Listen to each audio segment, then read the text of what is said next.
তো ফাইনালি আপনাদের most requested web series নিয়ে হাজির হয়ে গেলাম, যেটার নাম হচ্ছে ডার্ক। আর এটা একটা জার্মান ওয়েব সিরিজ। এটা নিয়ে অনেক দিন ধরেই অনেকে আমাকে রিকোয়েস্ট করছিলেন, কিন্তু সময়ের অভাব এবং নানান কারণে এটা আমি আনতে পারছিলাম না। কিন্তু ফাইনালি এখন আমরা এটা নিয়ে চলে আসলাম। সো আশা করব ভিডিওটা আপনাদের পছন্দ হবে অ্যান্ড আপনারা ভিডিওতে লাইক অ্যান্ড চ্যানেলে সাবস্ক্রাইব তো অবশ্যই করবেন।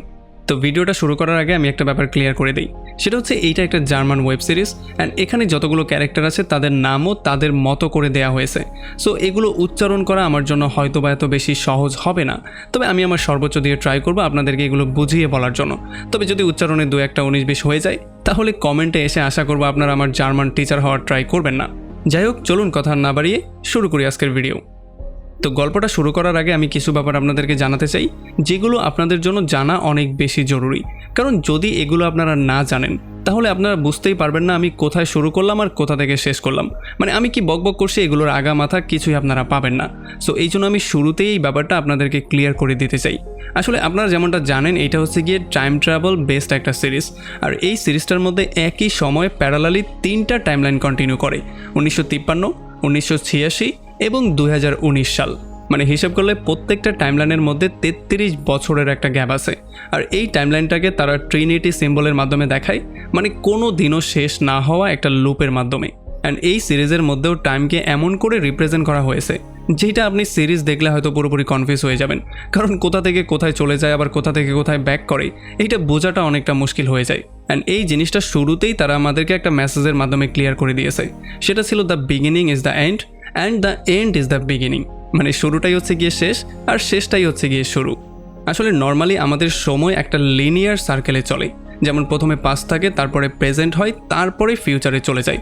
আপনি প্রেজেন্টের থেকে কখনোই আপনার পাস্ট চেঞ্জ করতে পারবেন না, অথবা এইটাও জানতে পারবেন না যে আপনার ফিউচারে আসলে কি হতে যাচ্ছে। কিন্তু ডার্ক ওয়েব সিরিজের মধ্যে সময়টা একটা লুপের মধ্যে চলে, যেমনটা আমি অলরেডি বলে দিয়েছি। এখানে আপনি প্রেজেন্ট থেকে পাস্টেও যেতে পারবেন, আবার প্রেজেন্ট থেকে ফিউচারেও যেতে পারবেন। এখানে গিয়ে আপনি সমস্ত কিছু চেঞ্জও করে ফেলতে পারবেন। আর তাছাড়া যেমনটা আমরা সবাই জানি যে কোনো একটা ফিকশনাল মুভির মধ্যে বা ওয়েব সিরিজের মধ্যে সময়টা নিজের মতো করে চলে, মানে রাইটারের যেমন করে ইচ্ছা সে সময়টাকে তেমন করে রিপ্রেজেন্ট করে। তেমনই ডার্ক ওয়েব সিরিজের মধ্যে আপনাকে টাইম ট্রাভেল করতে হলে হয়তো 33 বছর আগে যেতে হবে, নয়তোবা 33 বছর পেছনে যেতে হবে। আপনি চাইলে 2-1 দিন আগে বা পেছনে যেতে পারবেন না। অ্যান্ড শুধুমাত্র এই জন্যই এই পুরো সিরিজটা 3টা টাইমলাইনের মধ্যে চলে, আর এই 3টা টাইমলাইনের মধ্যে 33 বছরের একটা গ্যাপ দেওয়া হয়েছে। আর এই প্রত্যেকটা টাইমলাইন একে অন্যের উপরে সম্পূর্ণভাবে ডিপেন্ডেন্ট। তো এই গেল ডার্কের টাইমলাইন এবং টাইম ট্রাভেলের ব্যাপারটা, যেটা আপনাকে ডার্ক বুঝতে হলে জানতেই হবে। তবে ডার্ক বুঝতে হলে আপনাকে আরও একটা ব্যাপারও জানতে হবে, সেটা হচ্ছে গিয়ে ডার্কের ফ্যামিলি ট্রি। মানে তাদের ফ্যামিলিগুলো সম্পর্কে আপনাকে ভালো করে জানতে হবে, কে কার ছেলে, কে কার বাবা, কে কার দাদা, এই সমস্ত ব্যাপারগুলো ক্লিয়ারলি আপনাকে বুঝতে হবে। আর নয়তোবা ডার্ক আপনার মাথার উপর দিয়েও চলে যেতে পারে। তবে এই ব্যাপারটা এখন আমি আপনাদের সামনে এক্সপ্লেন করে আপনাদের এক্সপিরিয়েন্স নষ্ট না করে এটাকে আমি ধাপে ধাপে এক্সপ্লেন করব, যাতে করে এই জিনিসটা আপনাদের বুঝতেও সুবিধা হয় আর আপনারা এই ওভারঅল সিরিজটা ভালো করে উপভোগও করতে পারেন। সো বুঝতেই পারছেন ভিডিওটা শেষ পর্যন্ত দেখতে হবে, কারণ এটা হতে যাচ্ছে খুবই ইন্টারেস্টিং একটা ভিডিও। তো এই গল্পের শুরুতে আমরা দেখতে পারি 21 জুন 2019 সালে মাইকেল কানওয়াত নামের একজন তার স্টুডিওতে ফাঁসি দিয়ে মারা যায়।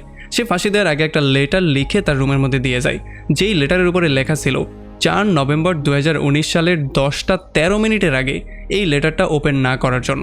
তো এখান থেকে গল্প চলে আসে 4 নভেম্বর 2019 সালে। আমরা দেখতে পারি মাইকেলের ছেলে জোনাসকে। আসলে মাইকেলের মৃত্যুর পরে তার ছেলে জোনাস একটা ট্রমার মধ্যে চলে গিয়েছিল, আর এখন এই ট্রমা থেকে বের করার জন্য তাকে মেন্টাল থেরাপি দেওয়া হচ্ছে। আর এই থেরাপি সেশন তার মাঝে মধ্যেই কন্টিনিউ করতে হয়। আর এদিকে আমরা দেখতে পারি জোনাসের মা হেনা এখানে লোকাল অফিসার কুলরিকের সঙ্গে একটা রিলেশনশিপে ছিল। তো এখন আমরা জানতে পারি 2 মাস পরে ফাইনালি জোনাস আজকে স্কুলে চলে আসে, আর এখানে এসেই সে তার বেস্ট ফ্রেন্ড বার্থোসের সঙ্গে মিট করে। আর সে এটাও জানতে পারে যে বার্থোস, যে কিনা বর্তমানে তার বেস্ট ফ্রেন্ড, সে তার গার্লফ্রেন্ডকে এখন ডেট করছিল। তার গার্লফ্রেন্ডের নাম ছিল মার্থা। আসলে বার্থা হচ্ছে গিয়ে উলডিক নিলসনের মেয়ে।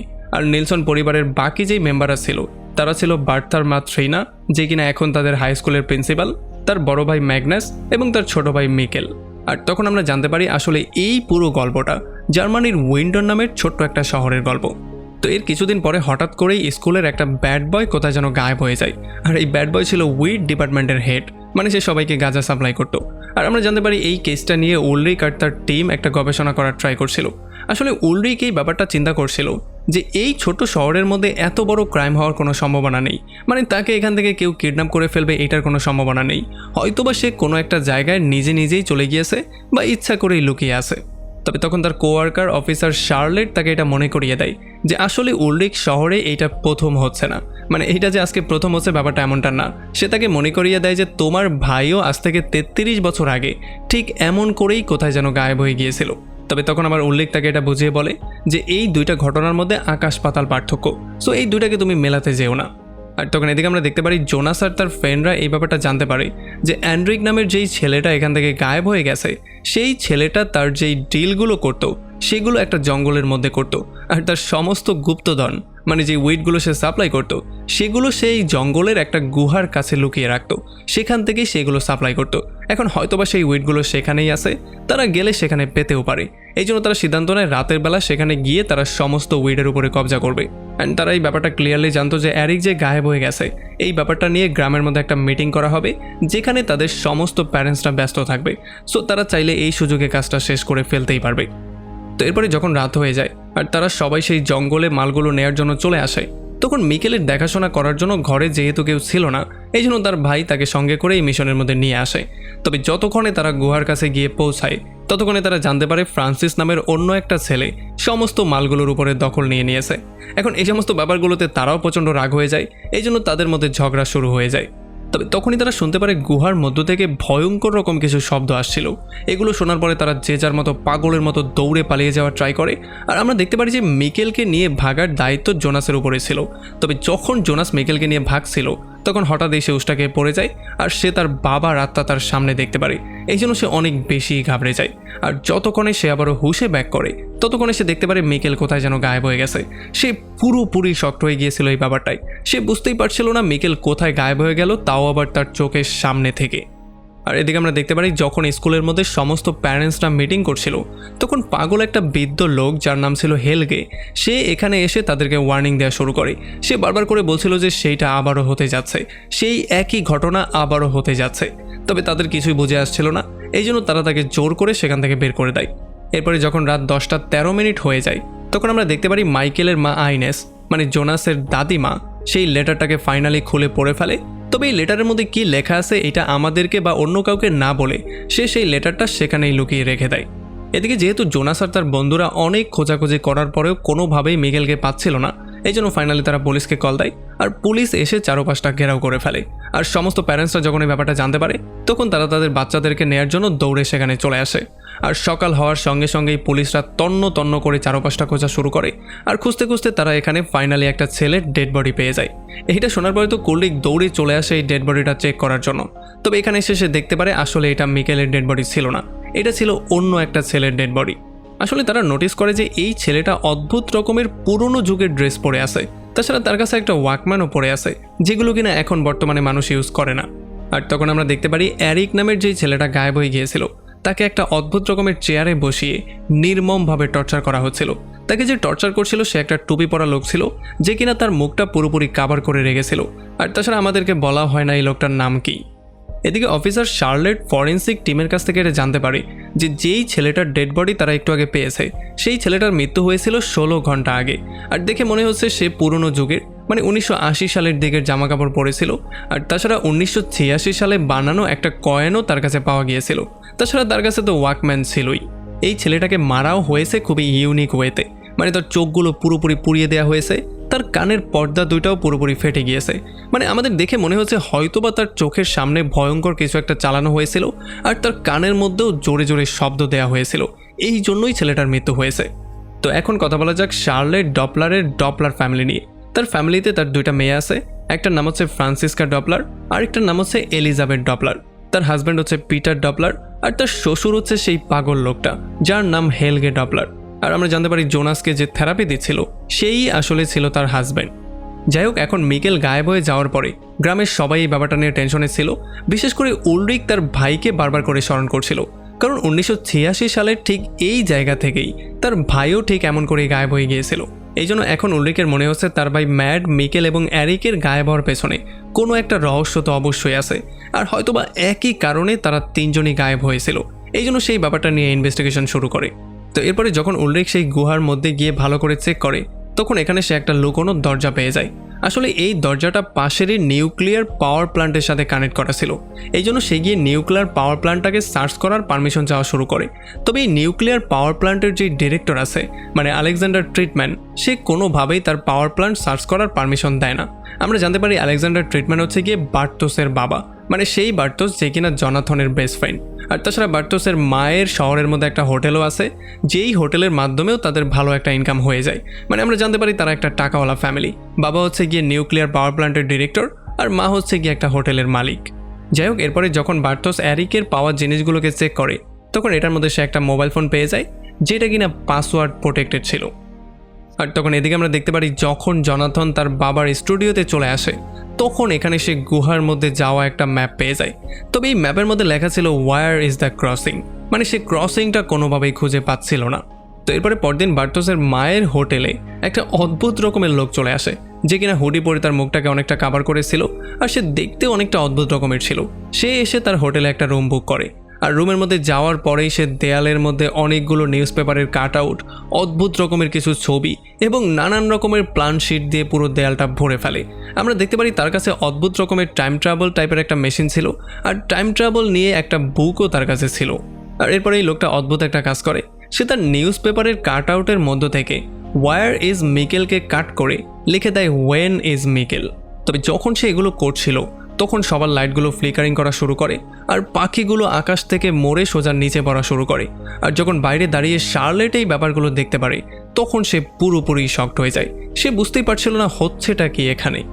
আর তখন এদিকে আমরা দেখতে পারি মিকেল এখন পর্যন্ত জীবিত ছিল। আসলে মিকেল সেই গুহার মধ্যে চলে গিয়েছিল। এখন সে গুহা থেকে বাইরে এসে সোজা দৌড়ে তার ঘরে চলে আসে। তবে ঘরে এসে যখন সে ভালো করে চেক করে তখন সে দেখতে পারে সব কিছুই পুরোপুরি চেঞ্জ হয়ে গেছে। আর যখন সে নিউজ পেপারের ডেটটা চেক করে তখন সে তো আরও বেশি শকড হয়ে যায়। সে দেখতে পারে আজকের ডেট হচ্ছে 5 নভেম্বর 1986 সাল, যার মানে এখন গল্পে আমরা 1986 সালে চলে এসেছি। এখন আমরা দেখতে পারি যখন মিকেল ঘরের মধ্যে যায় তখন সে দেখতে পারে তার দাদিমা বারবার করে উলরিককে জিজ্ঞেস করছে যে আমার ছেলে ম্যাট কখন ঘরে আসবে। আর এই সমস্ত ব্যাপারগুলো শোনার পরে মিকেল একটু বেশি ঘাবড়ে যায়। এই জন্য সে সেখান থেকে দৌড়ে পালিয়ে যাওয়ারই সিদ্ধান্ত নেয়। আর এখান থেকে সে সোজা চলে আসে পুলিশ স্টেশনে আর পুলিশ অফিসার ইগন ট্রিটমেন্টকে গিয়ে সমস্ত ব্যাপারগুলো বলা শুরু করে। আসলে এখানে সে এসে পুলিশকে বলে যে সে হচ্ছে গিয়ে উলরিকের ছেলে। তবে 1986 সালে উলরিক ছিল একটা টিনএজার ছেলে। এই জন্য পুলিশ অফিসারের মনে হয় যে হয়তোবা উলরিক তাকে একটু ভয় পাইয়ে ইগনের সাথে মজা নেওয়ার জন্য তাকে পাঠিয়েছে। এরপরে ইগন মিকেলকে একটা নার্সের কাছে রেখে দিয়ে সে সোজা চলে আসে উলরিককে জিজ্ঞাসাবাদ করার জন্য। আর আমরা জানতে পারি এই নার্সটা আর অন্য কেউ ছিল না, এই নার্সটা ছিল আইনাস নামের সেই মহিলা, মানে জনাথনের দাদিমা এবং মাইকেলের মা। যাই হোক, এখন যখন নার্স মিকেলকে জিজ্ঞেস করে তার বাসা কোথায়, তাকে সে কোথায় ড্রপ করে দিয়ে আসবে, তখন সে তাকে বলে সে ফিউচার থেকে এখানে এসেছে। তবে এই সমস্ত ব্যাপারগুলো শোনার পরে নার্সের মনে হয় সে মজা করছে, এই জন্য সেই ব্যাপারটাকে ইগনোর করে দেয়। এদিকে ম্যাডের গায়েব হয়ে যাওয়ার অনেকগুলো দিন পার হয়ে যাওয়ার পরেও অফিসার ইগন ট্রিটমেন্ট এবং তার টিম মিলে কোনোভাবেই কোনো কিছু সুরাহা করতে পারছিল না। তারা কোনো ক্লু পর্যন্ত খুঁজে বের করতে পারছিল না। এই সমস্ত ব্যাপারগুলোতে যখন তারা অনেক বেশি ফ্রাস্ট্রেটেড হয়েছিল তখনই তার কাছে আরও একটা কেস চলে আসে। আসলে একটা মাঠের মধ্যে একটা কৃষকের অনেকগুলো ভেড়ার একসাথে মৃত্যু হয়েছিল।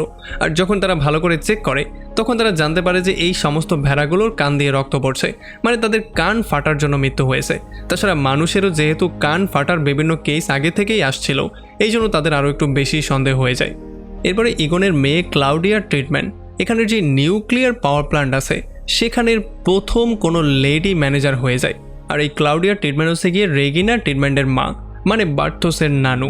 আর আমরা জানতে পারি ক্লাউডিয়ার ট্রিটমেন্টের আগে এই নিউক্লিয়ার পাওয়ার প্ল্যান্টের যে ডিরেক্টর ছিল সে ছিল বার্ন ডোপলার, আর তার ছেলেই ছিল হেলগে। এখন তার ছেলে হেলগে ক্লাউডিয়াকে একটা বুক গিফট করে, আর এই বুকটার নাম কি ছিল? The journey through times by H.G. টেনহাউস।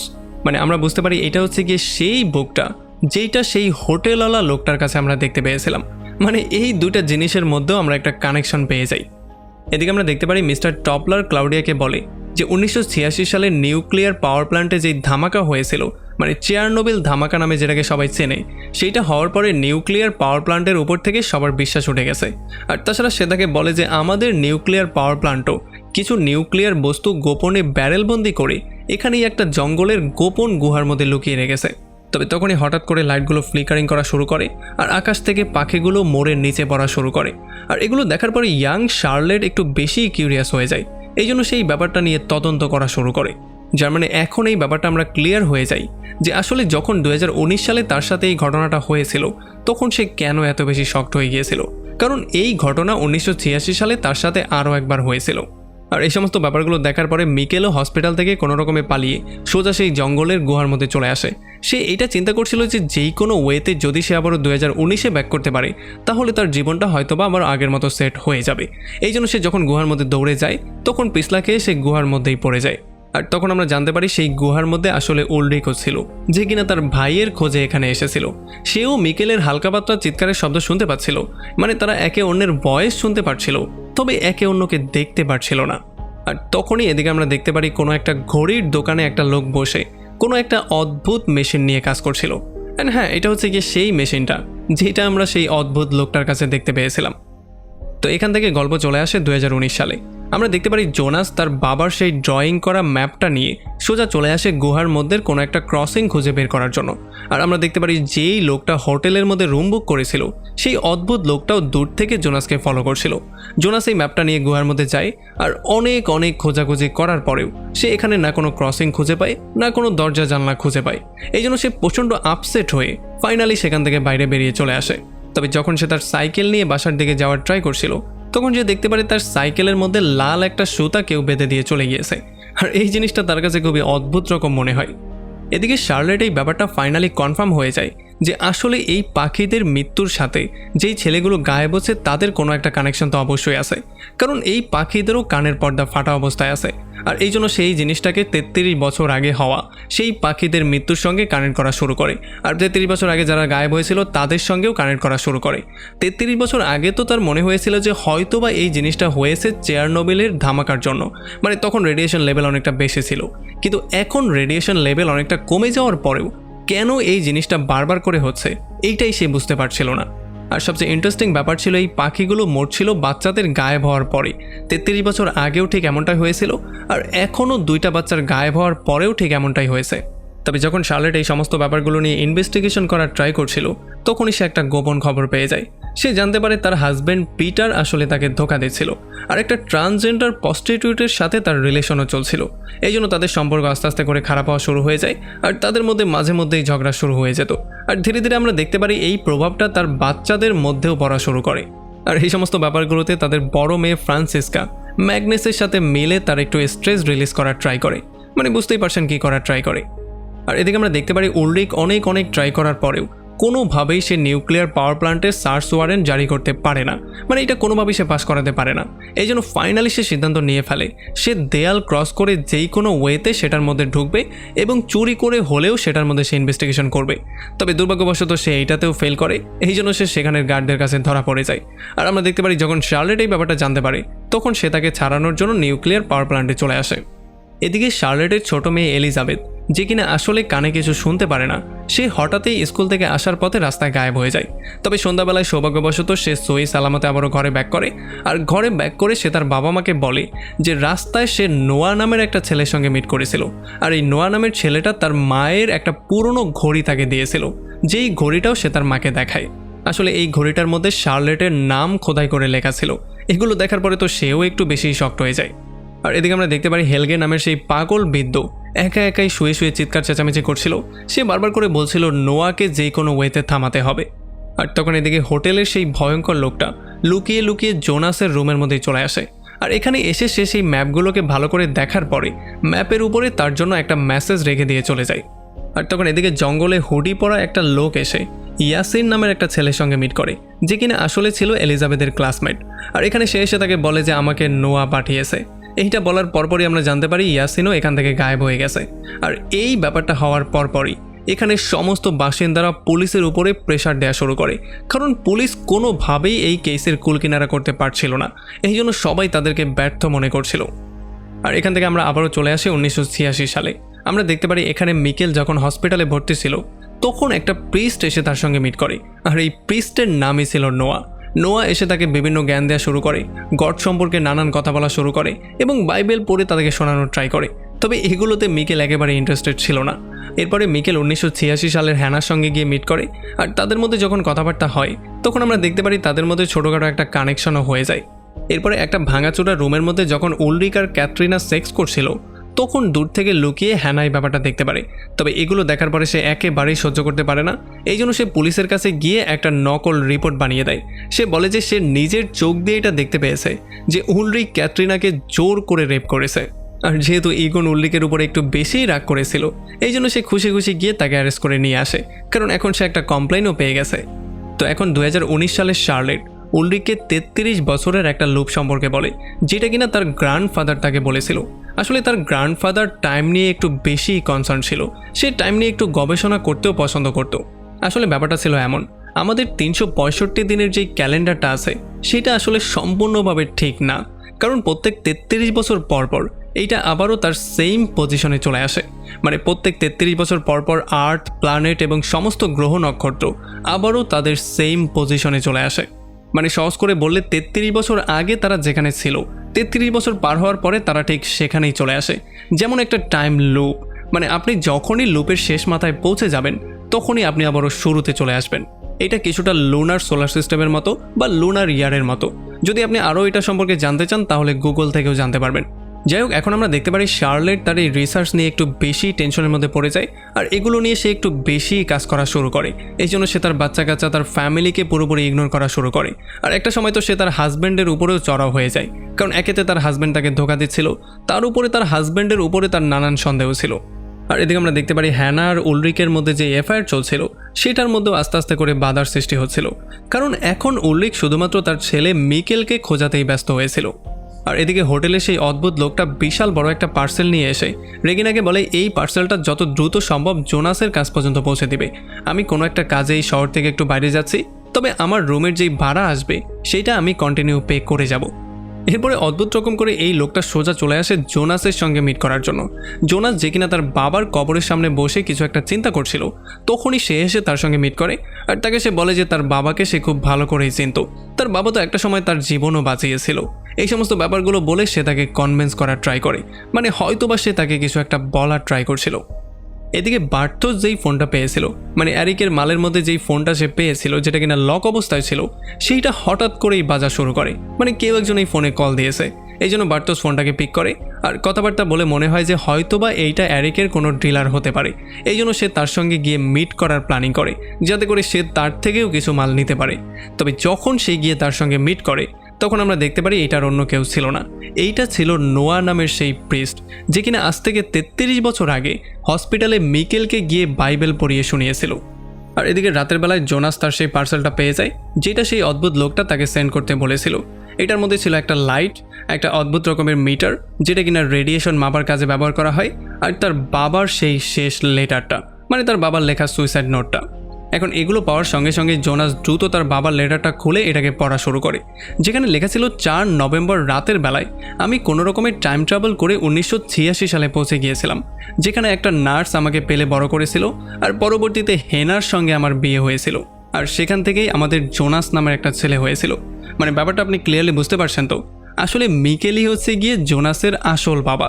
মানে সে কোনো রকমের 2019 থেকে 1986 সালে চলে গিয়েছিল, আর সেখানে গিয়ে সে তার নাম চেঞ্জ করে মাইকেল রেখে দিয়েছিল।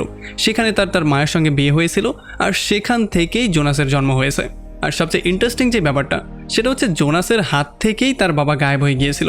মানে মিকেল 2019 সালে জোনাসের হাত থেকেই গায়েব হয়ে গিয়েছিল, আর কোনোভাবে 1986 সালে গিয়ে তার মাকে বিয়ে করে পরবর্তীতে তার জন্ম হয়েছিল। যাই হোক, এই লেটারের মধ্যে আরও লেখা ছিল যে মাইকেলের মৃত্যু তো নিশ্চিতই ছিল।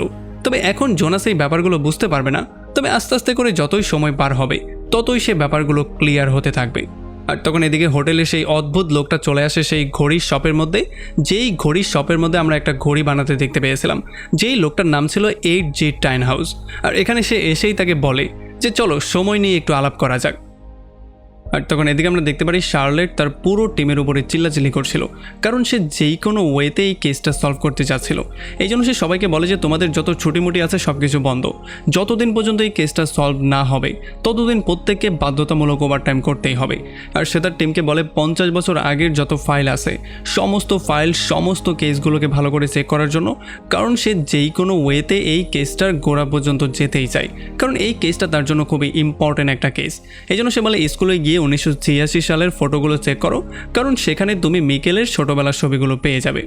এদিকে যখন কোল্ডি গিয়ে তার মাকে জিজ্ঞেস করে তার ভাই সম্পর্কে, তখন সেই ব্যাপারটা জানতে পারে যে যখন তার ভাই গায়েব হয়ে গিয়েছিল, মানে কোথায় যেন গুম হয়ে গিয়েছিল, তখন তার বাবার এফআইআর চলছিল ক্লাউডিয়ার সঙ্গে। আর ম্যাটসকে শেষবারের মতো ক্লাউডিয়ার মেয়ে রেগিনাই দেখতে পেয়েছিল। মানে আমরা বুঝতে পারি যেমন বাবা তেমন তার ছেলে। আর এরপরে রাতের বেলা আমরা দেখতে পারি রেগিনা একটা ভয়ঙ্কর স্বপ্ন দেখতে পারে। সে দেখতে পারে উলরিক আর ক্যাটরিনা মিলে তাকে জঙ্গলের মধ্যে একটা গাছের সঙ্গে বেঁধে দিয়ে কোথায় যেন চলে গিয়েছে। আর পরদিন সকালবেলা যখন রেগিনা আবারও তার হোটেলে ব্যাক করে, তখন সে খুবই ভয়ঙ্কর একটা নিউজ পেয়ে যায়। সে জানতে পারে তার আসলে ব্রেস্ট ক্যান্সার হয়েছে। আর তখন আমরা দেখতে পারি কুলরিক সেই ব্যাপারগুলো সম্পর্কে জিজ্ঞাসাবাদ করার জন্য রেগিনার কাছে চলে আসে। আর যখন সে তাকে সমস্ত ব্যাপারগুলো জিজ্ঞেস করে, তখন সে তাকে এটা ক্লিয়ার করে জানায় যে যখন তুমি আমাকে বুলি করতে এবং আমার উপরে নানানভাবে মানসিক টর্চার করতে, তখন ম্যাড আমাকে সাহায্য করতো। ম্যাড আমার খুবই ভালো একজন বন্ধু ছিল। আসলে যেই দিন উলরিক রেগিনাকে জঙ্গলের সেই গাছের সঙ্গে বেঁধে দিয়ে চলে গিয়েছিল, সেই দিনের পর থেকে সেই রাস্তা দিয়ে যেতে রেগিনা অনেকটা ভয় পেত। এই জন্য তার ভয় দূর করার জন্য মাঝে মধ্যেই ম্যাট তাকে সঙ্গ দেওয়ার ট্রাই করতো, আর তাকে সবসময় জোর করে সেই রাস্তা দিয়েই নিয়ে যাওয়ার ট্রাই করতো। আর যেই দিন ম্যাট জঙ্গল থেকে গায়েব হয়ে গিয়েছিল, সেই দিনও ম্যাট রেগিনার সঙ্গেই ছিল। এখন যদি উলরিক রেগিনার মনের মধ্যে সেই জঙ্গলের ভয়টা ঢুকিয়ে না দিত, তাহলে হয়তোবা তার ভাই ম্যাডও কোনোদিন গায়েব হতো না। আর এখানে রেগিনা উলরিককে এই ব্যাপারটাও জানিয়ে দেয় যে 1986 সালে হ্যানা মিথ্যা একটা মামলা তোমার বিরুদ্ধে করেছিল, তাও আবার একটা রেপ কেস ছিল। কারণ ছোটবেলা থেকেই হ্যানা তোমার পেছনে পাগল ছিল, কিন্তু তুমি কখনো হ্যানাকে পাত্তাই দিতে না। আর এই সমস্ত ব্যাপারগুলো শোনার পরে উলরিক দ্রুত চলে আসে পুলিশ স্টেশনে। আর পরবর্তীতে সে 1986 সালের কেসগুলোকে ভালো করে চেক করে এই জিনিসটার কনফার্মেশনও পেয়ে যায়। আর এগুলো দেখার পরে প্রচণ্ড মাথা গরম করে সে ফাইনালি এসে হ্যানার সঙ্গে সমস্ত সম্পর্ক ছিন্ন করে। মানে তাদের যে এক্সট্রা ম্যারিটাল অ্যাফেয়ারটা চলছিল, সেটাকেও ক্লোজ করে দিয়ে চলে যায়। এরপরে পরদিন সকালবেলা যখন জোনাস তার মায়ের সঙ্গে কথাবার্তা বলার ট্রাই করে, তখন আমরা দেখতে পারি হাজার চেষ্টা করার পরেও কোনোভাবেই মিকেলের সত্যিটা সে তার মাকে বলতে পারছিল না। মানে সে আসলে কিভাবে এগুলো এক্সপ্লেন করবে সে ব্যাপারটা বুঝতেই পারছিল না। এই জন্য সে একটা লাইট নিয়ে চলে আসে সেই গুহার মধ্যে যাওয়ার জন্য।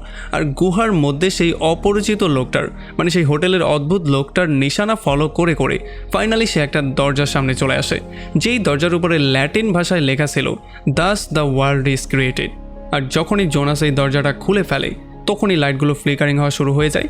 আর তখন আমরা দেখতে পারি একটা রুমের মধ্যে পিটার এবং উলরিকের বাবা এই সমস্ত ইনসিডেন্টগুলোর টাইমগুলোকে নোট করছিল। আর এদিকে যখন উলরিক তার ভাইয়ের পুরনো ছবিগুলোকে ভালো করে চেক করছিল, তখন তার মাথার মধ্যে কিছু একটা ক্লিক করে। এই জন্য সে যখন হসপিটালে গিয়ে চেক করে, তখন সে জানতে পারে যেই ছেলের লাশটা 2019 সালে তারা জঙ্গলে পেয়েছিল, সেই ছেলেটার অন্য কেউ ছিল না। সেই ছেলেটা ছিল 1986 সালে হারিয়ে যাওয়া তার ভাই ম্যাট। এদিকে যখন জোনাস সেই গুহা থেকে বাইরে বেরিয়ে চলে আসে, তখন সে চলে আসে 1986 সালে। এখানে প্রথমেই তার টিনেজার মায়ের সঙ্গে তার দেখা হয়, যে কিনা তাকে লিফট অফার করে। তবে জোনাস কিছু বলতে তো পারছিলই না, বরং সে পুরোপুরি শকড হয়ে দাঁড়িয়েছিল। আর একটু সামনে যাওয়ার পরে ফাইনালি সে ম্যাডের মিসিং হওয়ার পিকচারটাও পেয়ে যায়। এদিকে 2019 সালে ফাইনালি পুলিশরা নিউক্লিয়ার পাওয়ার প্ল্যান্টটাকে সার্চ করার ওয়ারেন্ট পেয়ে যায়। এই জন্য তারা দ্রুত এটার মধ্যে গিয়ে সমস্ত জায়গা তন্ন তন্ন করে খোঁজা শুরু করে। আর আমরা দেখতে পারি শার্লেট এখানে একটা গোপন দরজাও পেয়ে যায়। আর তখন এদিকে যখন 1986 সালে এগন ম্যাডের কেসটা নিয়ে রিসার্চ করছিল, তখন তার সন্দেহ চলে আসে হেলগের উপরে। এই জন্য সে তার জার্নালে এই ব্যাপারটাকে নোট করে। আর এই জার্নালটাই আমরা দেখতে পারি 2019 সালে যখন উলরিক আবারও নতুন করে এই কেসটা নিয়ে তদন্ত করা শুরু করে, তখন সে সেই নোটটা পেয়ে যায়। আর এই নোটের মাধ্যমে তার শক চলে যায় হেলগের উপরে। এই জন্য সে দ্রুত চলে আসে হসপিটালে হেলগের সঙ্গে মিট করার জন্য। তবে শকিং ব্যাপার হচ্ছে, যখন হেলগে উলরিককে দেখতে পারে, তখন সে পাগলের মতো বিহেভ করা শুরু করে। আর সে তাকে চিৎকার করে করে বলা শুরু করে যে আমি পাস্ট এবং ফিউচার চেঞ্জ করতে পারি। এই সমস্ত ব্যাপারগুলোতে উলরিকের মাথাও প্রচণ্ড গরম হয়ে যায়। তবে পরবর্তীতে নার্সরা এসে কোনো রকমে তাকে শান্ত করে। তবে এত ভয়ঙ্কর একটা ঘটনা করার জন্য, মানে একটা মানসিক রোগীর উপরে টর্চার করার জন্য, ফাইনালি উলরিককেও পুলিশ থেকে বহিষ্কার করে দেওয়া হয়।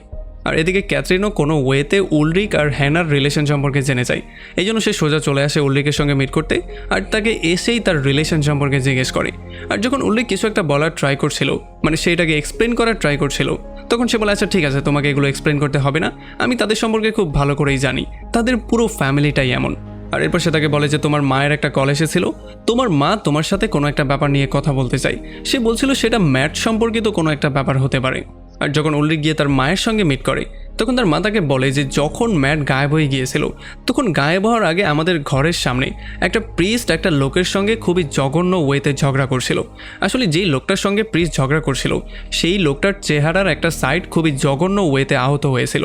এই জন্য সেই লোকটাকে আমি খুব ভালো করে মনে রাখতে পেরেছি। তবে শকিং ব্যাপার হচ্ছে এতগুলো বছর পরে, মানে পুরো 33টা বছর পরে আমি ফাইনালি আরও একবার সেই লোকটাকে দেখতে পেয়েছি। সেই লোকটা এখনও ঠিক আগের মতোই আছে, তার চেহারার সেই সাইডটাতে এখনও একটা ক্ষতচিহ্ন আছে। আর তখন আমরা জানতে পারি যে আসলে উলরিকের মা হেলগের কথা বলছিল। আসলে হেলগেই ছিল টুপি পরা সেই লোকটা যে কিনা জঙ্গল থেকে বাচ্চাদেরকে তুলে নিয়ে যাচ্ছিল আর তাদেরকে তার বাংকারের মধ্যে ভরে সে নোয়ার সঙ্গে মিলে বিভিন্ন রকমের এক্সপেরিমেন্ট করছিল। এদিকে শার্লেটও হেলগের এই আন্ডারগ্রাউন্ড বাংকার সম্পর্কে জেনে যায়, এই জন্য সে এখানে এসে সার্চ করা শুরু করে। আর এই সমস্ত ব্যাপারগুলো যখন সে ভালো করে চেক করে তখন সে দেখতে পারে এইটা আসলে হেলগের কেবিনের সঙ্গে কানেক্টেড একটা বাংকার ছিল। এই জন্য সে তার হাজব্যান্ড পিটারকে কল দিয়ে তার শ্বশুরের এই বাংকার সম্পর্কে জিজ্ঞেস করা শুরু করে। তবে পিটার তাকে সরাসরি জানিয়ে দেয় যে আসলে এই বাংকার সম্পর্কে সে কিছুই জানে না। কিন্তু আমরা অলরেডি জানি সে মিথ্যা কথা বলছিল, কারণ আমরা একটু আগেই দেখতে পেয়েছিলাম সে উলরিকের বাবার সঙ্গে ঠিক একই জায়গায় বসে কিছু ক্যালকুলেশন করার ট্রাই করছিল।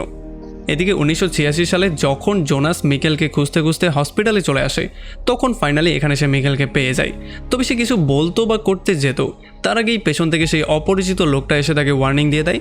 সে বলে যে যদি তুমি মিকেলকে এখান থেকে 2019-এ নিয়ে যাওয়ার ভুল করার ট্রাই করো তাহলে সেটার প্রভাব সরাসরি তোমার উপরে পড়বে, কারণ যদি মিকেল আর হেনার বিয়ে না হয় তাহলে জোনাসেরও কোনোদিন জন্ম হবে না। এই জন্য জোনাস মিকেলকে 2019-এ ব্যাক না করেই সোজা সেখান থেকে চুপচাপ আবারও 2019-এ ব্যাক করে আর ঘরে আসার সঙ্গে সঙ্গেই তার বাবার যে লেটারটা ছিল, মানে সুইসাইড নোটটা, সেটাকে সে পুড়িয়ে দেয়। এদিকে হেলগে আবারও হসপিটাল থেকে পালিয়ে সোজা হাঁটতে হাঁটতে সেই গুহার দিকে যাওয়া শুরু করে আর আমরা দেখতে পারি উলরিকও তাকে ফলো করতে করতে সেই গুহা পর্যন্ত চলে আসে। তবে যখন তাকে হসপিটাল থেকে বের করানো হয়েছিল তার আগে সে হসপিটাল থেকে সেই টাইম ট্রাভেলওয়ালা বইটা এবং 1986 সালের সেই কয়েনটাও নিয়ে নিয়েছিল। এরপরে উলরিক সোজা শার্লেটকে কল দিয়ে তার জন্য একটা ভয়েস মেসেজ পাঠায়।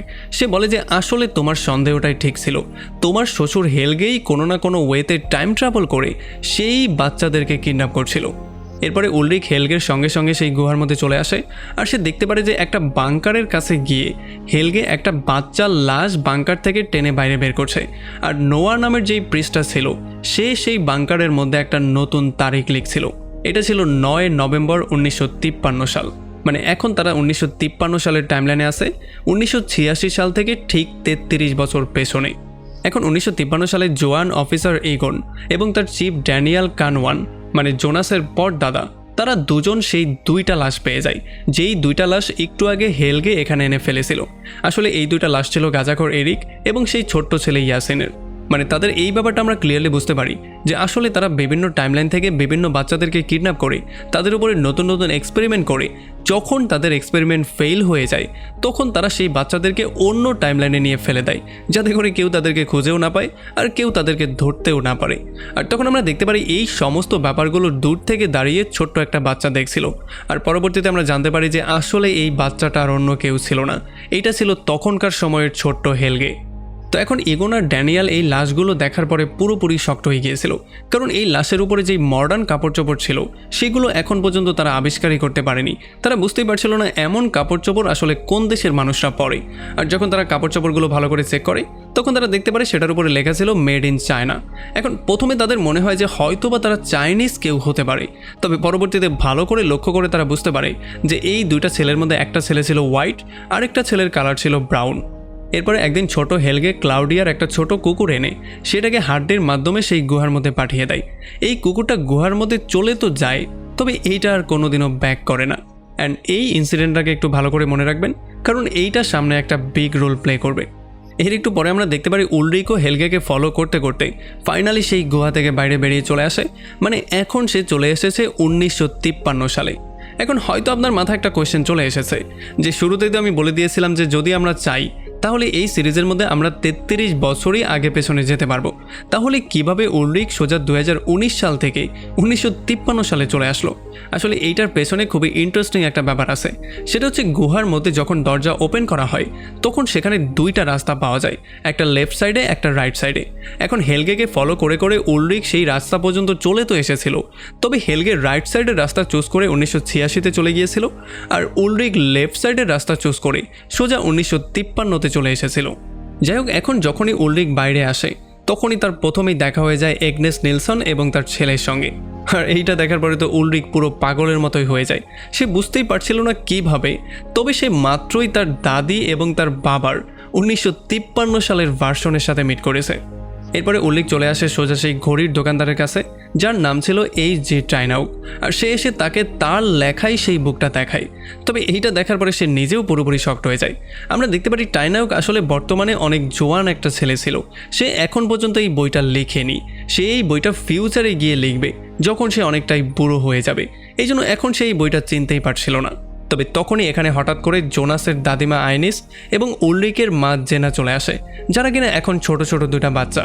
এখন তাদের কাছে জিজ্ঞাসাবাদ করার পরে উলরিক এই ব্যাপারটা ক্লিয়ারলি জানতে পারে যে আসলে এখানে দুইটা বাচ্চার লাশ পাওয়া গিয়েছে, যেই দুইটা বাচ্চার চোখ টোক পুড়িয়ে দেওয়া হয়েছে। এখন এই সমস্ত ব্যাপারগুলো শোনার পরে তার এটা সন্দেহ হয়ে যায় যে সেখানে মিকেলের লাশটা থাকলেও থাকতে পারে। এই জন্য সে মিকেলের লাশটা চেক করতে দ্রুত সেখানে চলে যায়। তবে এই তাড়াহুড়া করতে গিয়ে তার জ্যাকেটটা সেই দোকানের মধ্যেই রেখে দিয়ে চলে যায়।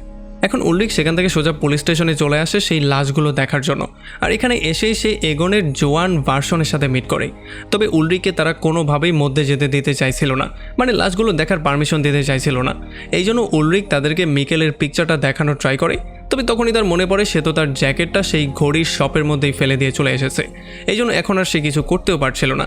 আর যখন সে হেলগে সম্পর্কে তাদের কাছে জিজ্ঞেস করে, তখন সে জানতে পারে যে আসলে 1953 সালে হেলগে হচ্ছে ছোট একটা বাচ্চা। এখন এই সমস্ত ব্যাপারগুলো শোনার পরে উলরিক এসে চিন্তা ভাবনা করা শুরু করে যে যদি 1953 সালে সে হেলগেকে ছোটবেলায় মেরে ফেলে, তাহলে হয়তোবা ভবিষ্যতে কোনো বাচ্চাদের আর কিডন্যাপই হবে না। মানে ছোট একটা বাচ্চাকে খুন করার বদলে না জানি কতগুলো বাচ্চার জীবন সেভ হয়ে যাবে। এই জন্য এই শয়তানি বুদ্ধি নিয়ে সে হেলগেকে তার সামনে ডেকে আনে আর তাকে আচ্ছা রকম করে ধোলাই করে তার মাথার 12টা বাজিয়ে দেয়। আর এরপরে সে তার লাশটা নিয়ে তার বাংকারের মধ্যেই লুকিয়ে দেয়। এদিকে জোয়ান টাইনাউস যখন উলরিকের জ্যাকেটটা পেয়ে যায়, তখন এটাকে চেক করার পরে সে এটার মধ্যে একটা স্মার্টফোন পেয়ে যায়। আর এই স্মার্টফোন দেখার পরে তো সে পুরোপুরি শকড হয়ে যায়। সে বুঝতেই পারছিল না এই জিনিসটা আসলে কি। আর তখন 1986 সালের বৃদ্ধ টাইনাউস আর সেই অদ্ভুত লোকটা, মানে সেই হোটেলের লোকটা মিলে আইনস্টাইনের থিওরি নিয়ে কথাবার্তা বলা শুরু করে। তারা বলছিল যে কিভাবে একটা ওয়ার্ম হোলের মাধ্যমে গতির ইউজ করে তারা বিভিন্নভাবে টাইম ট্রাভেল করতে পারবে। আর এই লোকটা বলে যে এইটা আসলেই পসিবল। আর এমনই একটা ওয়ার্ম হোল আমাদের এই শহরের মধ্যেই আছে, যেই ওয়ার্ম হোলটা নিউক্লিয়ার পাওয়ার প্ল্যান্টের ব্লাস্ট হওয়ার জন্য হয়েছিল। আর এই ওয়ার্ম হোলটার সাহায্যে আপনি চাইলে 33 বছর আগে অথবা 33 বছর পেছনে ব্যাক করতে পারবেন। আর এরপরে এই অদ্ভুত লোকটা তাকে তারই লেখা বইটা দিয়ে জিজ্ঞেস করে যে লুনার সম্পর্কে তো আপনি অবশ্যই জানেন। আর এরপর তারা সেই ব্যাপারটা নিয়ে আলাপ আলোচনা করা শুরু করে। মানে এখান থেকে এই ব্যাপারটা আমরা ক্লিয়ারলি বুঝতে পারি যে একটু আগে শার্লেট যেই গল্পটা আমাদেরকে শুনিয়েছিল, মানে লুনার টাইম ট্রাভেল বিষয়ক, যেটা একটা লুপের মধ্যে চলে, সেখানে সে যেই দাদার উল্লেখ করেছিল সেইটা হচ্ছে গিয়ে এই লোকটা, মানে এই ঘড়ির দোকানদার। আসলে সেই হচ্ছে গিয়ে শার্লেটের দাদা, যে কিনা টাইম নিয়ে একটু বেশি গবেষণা করতো। এরপরে এই লোকটা টেনহাউসকে তার পুরনো টাইম ট্রাভেল করা মেশিনটা দেখায়।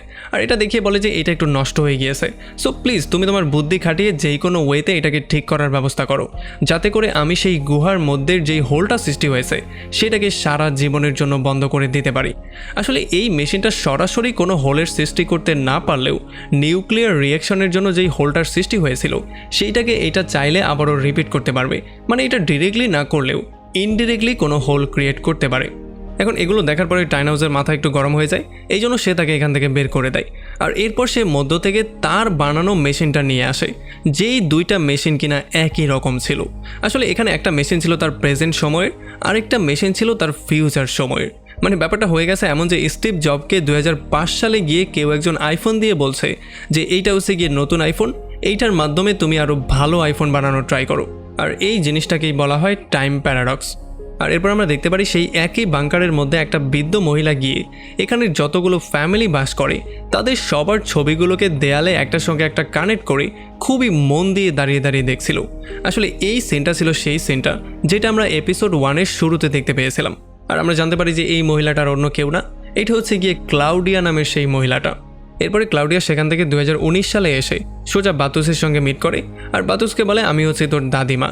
আর এরপর সে রেগিনার সঙ্গে তার একটা পিকচার তাকে দিয়ে বলে যে এইটা দ্রুত গিয়ে তোমার মাকে দেখাও, আর তোমার মাকে বলবে যে আমি তার কাছে মাপ চেয়েছি। এদিকে 1953 সালে হেলগের ফ্যামিলি চলে আসে পুলিশ স্টেশনে তার মিসিং রিপোর্ট করার জন্য, কারণ আমরা অলরেডি জানি যে উল্লিক তাকে খতম করে দিয়েছে। আর তখনই বাসায় আমরা দেখতে পারি নোয়া নামের সেই প্রিস্টটা চলে আসে হেলগের মায়ের সঙ্গে মিট করার জন্য, কারণ যেহেতু সে ডিপ্রেশনে আছে এই জন্য তাকে রিলিজিয়াস সাপোর্ট দিতে হবে। আর এরপর আমরা দেখতে পারি জোয়ান এগোন এই ব্যাপারটা বিশ্বাস করছিল যে একদিকে হেলগের গায়েব হয়ে যাওয়া আর অন্যদিকে সেই দুইটা ছেলের লাশ পাওয়া, দুইটা ব্যাপারই আসলে সেই অপরিচিত লোকটার সাথে কানেক্টেড, মানে উলরিকের সাথে কানেক্টেড। কারণ উলরিক এখানে আসার পরপরই এই সমস্ত ব্যাপারগুলো হয়েছে।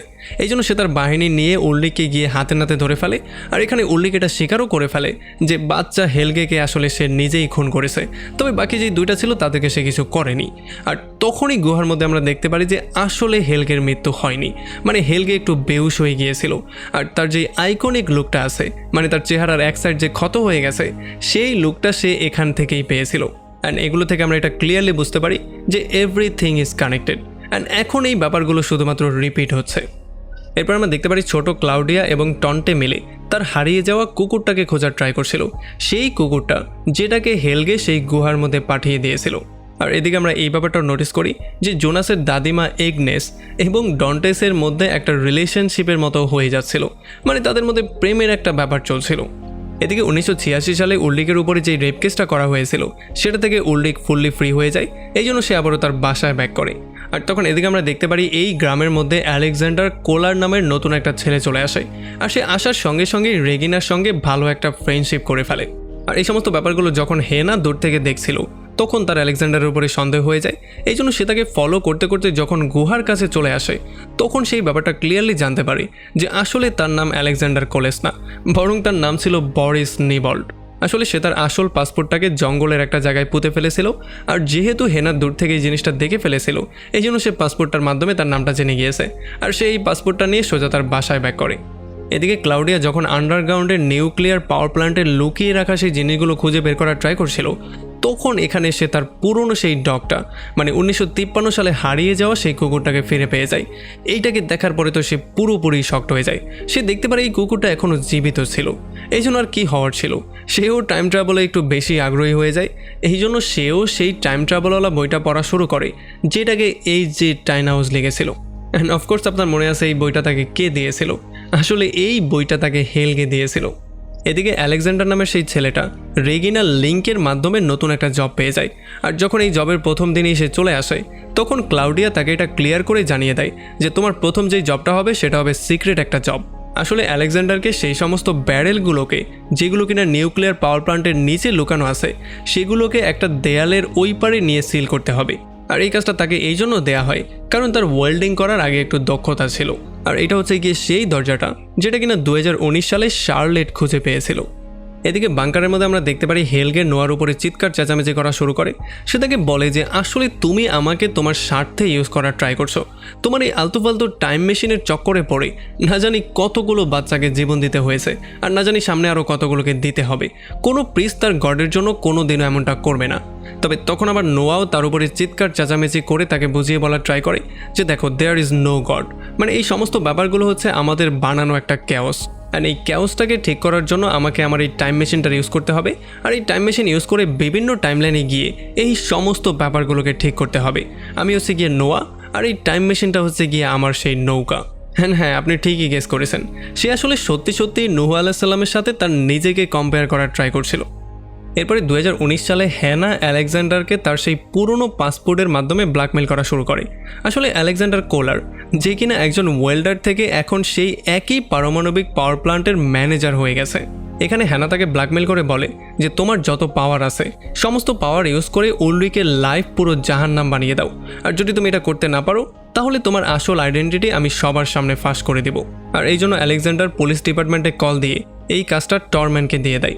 আর তাকে এটাও বলে দেয় যে যখন সমস্ত কিছু শান্ত হয়ে যাবে তখনই সেই নিউক্লিয়ার ব্যারেলগুলো আনার ট্রাই করবে। যেমন আমরা বুঝতে পারি যে আলেকজান্ডার আর টরম্যান একসাথে মিলে কোনো একটা কিছু করার প্ল্যানিং করছিল।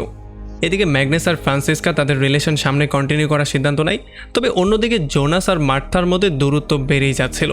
আসলে জোনাস কোনোভাবেই এটাকে কন্টিনিউ করতে চাইছিল না, কারণ সে মার্থার থেকে দূরে থাকারই সিদ্ধান্ত নিয়েছিল। কারণ আমরা অবশ্যই জানি সে আসলে তার কি হয়, সে তার আন্টি হয়। আর এদিকে যখন রেগিনা তার হোটেলের রুমগুলো পরিষ্কার করার ট্রাই করছিল, তখন সে সেই অদ্ভুত লোকটার রুমের মধ্যে যাওয়ার পরে তার সমস্ত রিসার্চ পেপারগুলো পেয়ে যায়। এগুলো দেখার পরে তো সেও পুরোপুরি শকড হয়ে গিয়েছিল। আর এদিকে আমরা দেখতে পারি সেই একই লোকটা টরম্যান আর আলেকজান্ডারের আনা সেই ব্যারেলগুলোর কাছে চলে আসে। আর এখানে অনেকক্ষণ ধরে খোঁজাখুঁজি করার পরে এটার মধ্য থেকে ছোট্ট একটা টিউবের মতো কিছু বের করে নিয়ে যায়। এদিকে বুড়ি ক্লাউডিয়া চলে আসে 1953 সালে, আর সে এসে সোজা জোয়ান টাইনহাউসের সাথে মিট করে আর তাকে একটা ব্লু প্রিন্ট দেখিয়ে বলে যে আমার জন্য এই টাইম মেশিনটা বানানোর ট্রাই করো। ওকে, এই সমস্ত ব্যাপারগুলোতে যদি আপনার মনে হয় আপনি কনফিউজ হয়ে যাচ্ছেন, তাহলে এই বেচারা টাইনহাউসের কথা চিন্তা করুন। পুরো 33টা বছরে তিনটা লোক এসে তাকে 3বার করে শিখিয়েছে কিভাবে তার বানানো টাইম মেশিন তাকে বানাতে হবে। মানে বুঝতে পারছেন এই জিনিসটা তার জন্য কতটা কনফিউজিং। এরপরে 2019-এ আমরা দেখতে পারি যেই দিন রাতের বেলায় মিকেল গায়েব হয়ে গিয়েছিল, সেই দিন রাতের বেলায় পিটার হেলগের বাংকারের মধ্যে বসে তার বাবার জন্য প্রার্থনা করছিল। তবে তখনই সে একটা ভয়ঙ্কর কিছু দেখতে পারে। সে দেখতে পারে তার সামনে ভয়ঙ্কর একটা পোর্টাল ওপেন হয়ে গেছে, আর সেই পোর্টাল দিয়ে ম্যাডের লাশটা নিচে পড়েছে। আর যখন সে তার আইডেন্টিটি ভালো করে চেক করে, তখন এটা দেখার পরে সে নিজেও পুরোপুরি শকড হয়ে যায়। এই জন্য সে তার বাবার টন্টে নিলসনকে কল দিয়ে দ্রুত এখানে আসার জন্য বলে। আর পুরো 33টা বছর পরে যখন টন্টে তার নিজের ছেলের লাশ দেখতে পারে, তখন সে পুরো পাগলের মতো কান্নাকাটি করা শুরু করে। সে এখন পুরোপুরি ভেঙে পড়েছিল। তবে তখনই এখানে বৃদ্ধ ক্লাউডিয়া চলে আসে, আর সে তাদেরকে বলে যে এই লাশটাকে নিয়ে জঙ্গলে তার পজিশন মতো রেখে আসো। তোমরা সবাই এই লুপের একটা পার্ট, আমিও এই লুপের একটা পার্ট, আমাদের সবাইকেই যার যার রোলটা প্লে করতে হবে। এদিকে জোনাস গিয়ে তার দাদিমা আইনাসের সঙ্গে মিট করে, আর তার দাদিমাকে এটা ক্লিয়ার করে জিজ্ঞেস করে যে আপনি কি মিকেলের সত্যি ব্যাপারটা আসলেই জানতেন, মানে মিকেল যে আসলেই কোথা থেকে এসেছিল সেই ব্যাপারটা সম্পর্কে আপনি ক্লিয়ার কিছু জানেন। তখন সে তাকে তার বাবার সুইসাইড নোটটা দেখায়, আর তাকে সে বলে যে আসলে প্রথম আমি এটাকে মজা মনে করেছিলাম, তবে পরবর্তীতে আমি এই ব্যাপারটা ক্লিয়ার হয়েছি যে সে যে বলছিল সে আসলে ফিউচার থেকে এসেছে, সেই ব্যাপারটা সম্পূর্ণ সত্যি ছিল। তবে জোনাস এই ব্যাপারটাই পুরোপুরি কনফিউজ হয়ে যায় যে সে যেই লেটারটা কিছুদিন আগে পুড়িয়ে ফেললো, সেটা তার দাদিমার কাছে অক্ষত অবস্থায় কী করে চলে আসলো। এই জন্য সেই লেটারটা নিয়ে সেখান থেকে দ্রুত বেরিয়ে চলে যায়। এই জন্য ফাইনালি জোনাস আবারও সেই গুহার কাছে চলে আসে, আর আবারও সে 1986 সালে ব্যাক করার প্ল্যানিং করে। এবার সে প্ল্যানিং করেছিল যা কিছুই হয়ে যাক না কেন, সে মিকেলকে তার আসল টাইমলাইনে ফিরিয়েই ছাড়বে। তবে যতক্ষণে সে গিয়ে মিকেলের সঙ্গে মিট করত, তার আগেই হেলগে আর নোয়া মিলে তাকে কিডন্যাপ করে সোজা বাংকারের মধ্যে নিয়ে আসে। আর এদিকে 1986 সালে সত্যি আইনেস মিকেলকে অ্যাডপ্ট করে তাকে মিকেল নেনসন থেকে মাইকেল কানওয়ান বানিয়ে দেয়। আর এই জায়গাটাই ছিল সেই পয়েন্ট যেখান থেকে এই পুরো লুপটা শুরু হয়ে গিয়েছিল। এদিকে বৃদ্ধ হেলগে 1986 সালে এসে তার জোয়ান ভার্সনের সঙ্গে মিট করে, আর তাকে ওয়ার্নিং করে জানিয়ে দেয় যে নোয়ার থেকে যতটা সম্ভব দূরে থাকার ট্রাই করো, কারণ নোয়া শুধুমাত্র তোমাকে তার স্বার্থের জন্য ইউজ করছে। তবে আমরা দেখতে পারি জোয়ান হেলগে কোনোভাবেই তার কথা শুনতে চাচ্ছিল না। এই জন্য বৃদ্ধ হেলগে একটা গাড়ি নিয়ে 1986 সালের জোয়ান হেলগেকে মেরে ফেলার ট্রাই করে। তবে এই দুর্ঘটনায় আসলে তার নিজেরই মৃত্যু হয়ে যায়, মানে বৃদ্ধ হেলগেরই মৃত্যু হয়ে যায়। আর তখন এদিকে আমরা দেখতে পারি হোটেলের সেই অদ্ভুত লোকটা জোনাসের সঙ্গে বাংকারের সামনে এসে মিট করে, মানে সে বাংকারের ওই পার থেকে তার সঙ্গে কথাবার্তা বলা শুরু করে। আর সে জোনাসকে বলে যে তাকে নোয়া কিডন্যাপ করে এখানে এনেছে তার সেই টাইম মেশিনটাকে টেস্ট করার জন্য। আর সে তাকে এই জিনিসটাও ক্লিয়ার করে জানায় যে সে আর অন্য কেউ না, সে হচ্ছে গিয়ে জোনাস নিজে। হ্যাঁ, আপনি ঠিকই শুনেছেন, এইটাই হচ্ছে গিয়ে জোনাসের ফিউচার ভার্সন, মানে জোনাস তার ফিউচার থেকে পাস্টে এসেছে পুরো জিনিসটাকে আরও একবার কন্ট্রোল করার জন্য। আসলে বর্তমানে যেই জোনাস আছে তার মিশনটা হচ্ছে গিয়ে এই ওয়ার্ম হোলটাকে পুরোপুরি ডিস্ট্রয় করে দেয়া, মানে সে চাচ্ছে পুরোপুরিভাবে এই লুপটাকে বন্ধ করতে, যাতে করে এমনটা আর কোনোদিনও না হয়। এই জন্য সে যাওয়ার আগে ইয়াং জোনাসকে বলে যায় যে আমাকে তুমি মাফ করে দিও, আমি তোমাকে এখান থেকে ছাড়াতে পারবো না, কারণ যদি আমি তোমাকে এখান থেকে ছাড়িয়ে ফেলি তাহলে আমার ফিউচার চেঞ্জ হয়ে যাবে, আর তাহলে হয়তোবা আমি আর কোনো দিনও সেই ওয়ার্ম হোলটাকে ডিস্ট্রয় করতে পারবো না। আর এরপরে সে গিয়ে মিট করে টাইনহাউসের সাথে, কারণ টাইনহাউস তার সেই মেশিনটাকে ঠিক করে ফেলেছিল। আসলে এখন টাইনহাউস এই মেশিনটাকে বানিয়েছিল 3টা জিনিসের ইউজ করে। প্রথমটা ছিল তার সেই নষ্ট মেশিনটা, দ্বিতীয়টা ছিল ক্লাউডিয়ার সেই ব্লু প্রিন্টটা, আর 3 নম্বর জিনিসটা ছিল উলরিকের সেই মোবাইল ফোনটা, মানে সেই স্মার্ট ডিভাইসটা। যার মানে এখানে আরও একবার এই ব্যাপারটা প্রমাণ হয়ে যায় যে এভরিথিং ইজ কানেক্টেড। এখন আমরা দেখতে পারি যদিও টাইনহাউস নিজেই মেশিনটাকে বানিয়েছে, তবে সে নিজেই জানে না এই মেশিনটা কী করে কাজ করবে, মানে এই মেশিনটার মেকানিজম কি সে নিজেই বুঝতে পারছিল না। এই জন্য জোনাস তাকে এই মেশিনটার মেকানিজম বোঝায়। সে এখানে সেই রেডিও অ্যাক্টিভ টিউবটা লাগায়, যেই টিউবটা সে ট্রাক থেকে চুরি করেছিল, আর এইটার মাধ্যমেই এই পুরো মেশিনটা কমপ্লিট হয়ে যায়। আসলে এই রেডিও অ্যাক্টিভ ম্যাটেরিয়ালটার সাহায্যে একটা বড় ইলেকট্রিক ম্যাগনেটিক ফিল্ড ক্রিয়েট হবে, যেটা একটা ব্ল্যাক হোলের সৃষ্টি করবে। অথবা অ্যাডাল জোনাসের হিসেব মতে এক্সিস্টিং যেই ওয়ার্ম হোলগুলো আছে সেগুলো সম্পূর্ণ ডিস্ট্রয় হয়ে যাবে। এদিকে 2019 সালে এসে নোয়া বার্টোসকে ফুসলিয়ে ফাসলিয়ে কোনো রকমে তার টিমের মধ্যে জয়েন করিয়ে ফেলে, আর সে তাকে এটা বোঝাতে সক্ষম হয়ে যায় যে এই টাইম ট্রাভেলের গেমের মধ্যে আমরা দুজন হচ্ছে গিয়ে সঠিক পথের মানুষ, আর অন্যদিকে ক্লাউডিয়া আর জোনাস হচ্ছে গিয়ে ভুল পথের মানুষ। এরপর সে তাকে বলে যে আসলে অ্যাডাল জোনাসের মনে হয় সে যেই মেশিনটাকে বানিয়েছে সেইটার মাধ্যমে সে এক্সিস্টিং যতগুলো ওয়ার্ম হোল আছে প্রত্যেকটা ওয়ার্ম হোলকে ডিস্ট্রয় করে ফেলবে। তবে এই গাদা এই ব্যাপারটা জানে না যে তার এই মেশিনটাই তো ওয়ার্ম হোলটাকে সৃষ্টি করেছিল, মানে যখন সে মেশিনটা চালু করবে তখনই ওয়ার্ম হোলটার সৃষ্টি হবে। হ্যাঁ, আমি জানি এই ব্যাপারটা পুরোপুরি কনফিউজিং, এটা আমার মাথাটাও পুরোপুরি হ্যাং করে দিয়েছে, তবে আসলে সে এই জিনিসটাই বলেছে।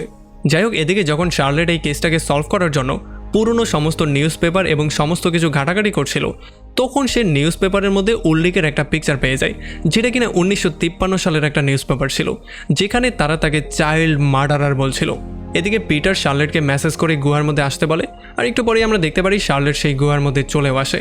আর অন্যদিকে অ্যাডাল জোনাসও গুহার মধ্যে সেই মেশিনটা নিয়ে এসে পৌঁছে সেই মেশিনটাকেও অ্যাক্টিভেট করে দেয়, আর বেচারা না চাইতেও সেই ওয়ার্ম হোলটার ক্রিয়েট করে, যেটাকে সে বর্তমানে ডিস্ট্রয় করতে চাইছে। এখন এই জিনিসটার প্রভাবের জন্য সমস্ত টাইমলাইনের লাইটগুলো ফ্লিকারিং করা শুরু করে, আর এটার জন্য একটা ভয়ঙ্কর রকমের পোর্টালও ওপেন হয়ে যায়। এই পোর্টালের এই পারে আমরা দেখতে পারি 2019 সালের জোনাসকে, অন্য সাইডে আমরা দেখতে পারি 1953 সালের হেলগেকে, যারা কিনা দুজন সামনাসামনি দাঁড়িয়েছিল।